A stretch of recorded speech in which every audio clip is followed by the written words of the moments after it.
Welcome into another episode of the Immigrant Podcast. I'm your boy Nikolai Hill. Of course, the program is brought to you by Nothing But Net International. We want to thank them for bringing you this episode here today. We've been on the same path when it comes to themes, talking about the conflict in Israel and Hamas.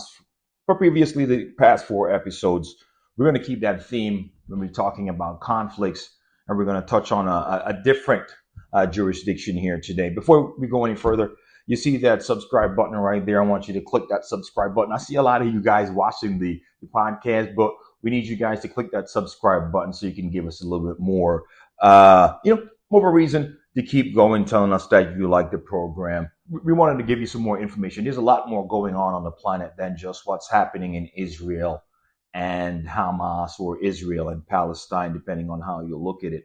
It's spread all over the world now with what's happening. We see conflicts happening in Washington, D.C. between innocent civilians and people who are protecting the Democratic base for the Democratic Party. That just happened just yesterday, depending on when you watch this program. Today, we want to talk about the Democratic Republic of Congo. There's a huge conflict and a war going on in that region, and it's been going on longer than Israel and Hamas in at least this recent version of the conflict. It's something that stems back for centuries. And if you know any information about the continent of Africa itself, you would know that all the things that have kept Africa below the poverty structure of the rest in comparison to the rest of the world. And it continues this to this day because of conflicts that are happening in Sudan, conflicts that are happening in Rwanda and Congo. Like I said earlier, it's a country in Central Africa, the Democratic Republic of the Congo. And from all the reports we've heard, it's the most unsafe region on the entire planet. Imagine living somewhere where you're endangered pretty much all the time when you leave your house. This is what we're talking about here in the Congo. The president of the Democratic Republic of the Congo is Felix Tshisekedi. I hope I pronounced that right. You can give me some clarification down the road. He's a man that's been in power for a good period of time. And before that, the country was being run by a father-son dictatorship, basically in charge of the country for the last 35 years. There's 100 million people living in the Congo.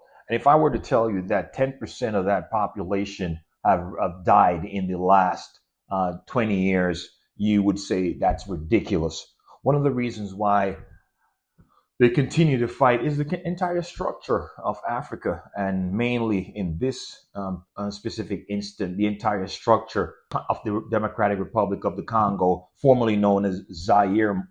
If I wanted to give you some more information about that, just like the United States and Canada and Mexico, the European countries have had a lot to do with the influence of what happens or what has happened on this planet. In the case of the Congo, Belgian rule in King Leopold, as far back as the 1900s, the 19th century, should I say, have had a large influence in the language that encapsulates the country, in the makeup of the government, in the overall structure of the tribes and people of different ideologies that are fighting throughout the Congo. It's a civil war happening in that country, and there's no other way you can say it. And what happens in a civil war is it usually stems from poverty, usually stems from the ownership of land or property. In this case, it's all three. The Congo is a large country in comparison to a smaller Rwanda, who we've been hearing reports lately that are largely funding the opposition to the government of the current structure, the Democratic Republic of the Congo. Why that's the case? It's centuries, reasons that I can't explain to you the best written or spoken term here, but in layman's terms, it stems from the crown of Belgium, years of fighting for territory, and an ideology that the country of Belgium has passed down onto what should take place in the government. Like I said, European influence from the 1900s. Um, Rwanda is the main support for the fighters who are against the Democratic Republic of the Congo and their government. The the terror, the threat is coming from the M23. Before that, it was called something else.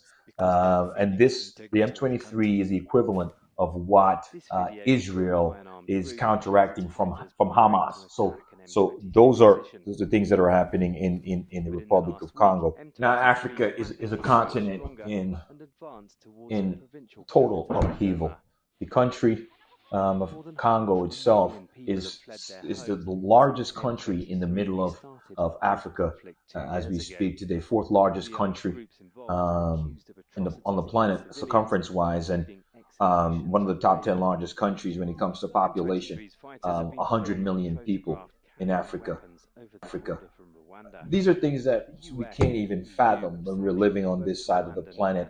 People having to live in caves, people having to live out of suitcases, out of bags, not even suitcases, out of garbage bags. People living in mountains because of the threat of and fear for their own personal lives or the lives of their children. And it's something that we don't think is getting enough coverage in the mainstream media. We hope that the CNNs and the Fox Newses and the